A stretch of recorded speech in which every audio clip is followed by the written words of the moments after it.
नमस्कार, स्वागत आहे तुमचं माझ्या एका मिनी व्लॉगमध्ये।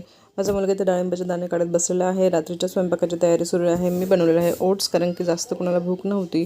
मग पौष्टिक हेल्दी असे ओट्स बनवले आहे। खूप टेस्टी असे ओट्स झालेले होते आणि त्याचबरोबर सकाळची काही पूर्वतयारी सुरू आहे। दुसऱ्या दिवशी स्वयंपाकात काय बनणार आहे, टिफिनमध्ये काय जाणार आहे, या सगळ्याची पूर्वतयारी मी रात्रीच करून ठेवते।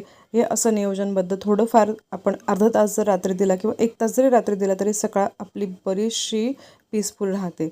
मी हे सगळं काही जे पदार्थ रात्रीचे कापून वगैरे ठेवले होते ते फ्रीजमध्ये गेलेले आहेत आणि आता दुसऱ्या दिवशीची सकाळ माझी ही रात्रीच्या पूर्वनियोजनामुळे मला जे हवं आहे ते मी करू शकते। म्हणजे मी एक्सरसाइज 30 मिनिटाची एक्सरसाइज करू शकते। त्यानंतर स्वयंपाकाची तयारी असते, म्हणून स्वयंपाक देखील माझा पटकन तयार होतो।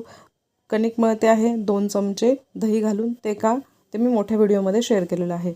आता सगळा काही स्वयंपाक घरातली क्लिनिंग वगैरे झाल्यानंतर मी या ठिकाणी ज्यूस बनवते आहे। ज्यूसमध्ये मी काय काय घातलेलं आहे ते देखील मी मोठ्या व्हिडिओमध्ये शेअर केलेला आहे। हा ज्यूस आपल्या डोक्याच्या केसांपासून तर पायाच्या नखांपर्यंत सगळ्यांसाठी उपयुक्त आहे। सगळं काही आटोपल्यानंतर मी शाळेत गेली आणि दुपारी शाळेत मी माझा हेल्दी टिफिन एन्जॉय करत आहे। तर मैत्रिणींनो, भेटूया आता अशाच एका पुढच्या मिनी व्लॉगमध्ये। तोपर्यंत बाय।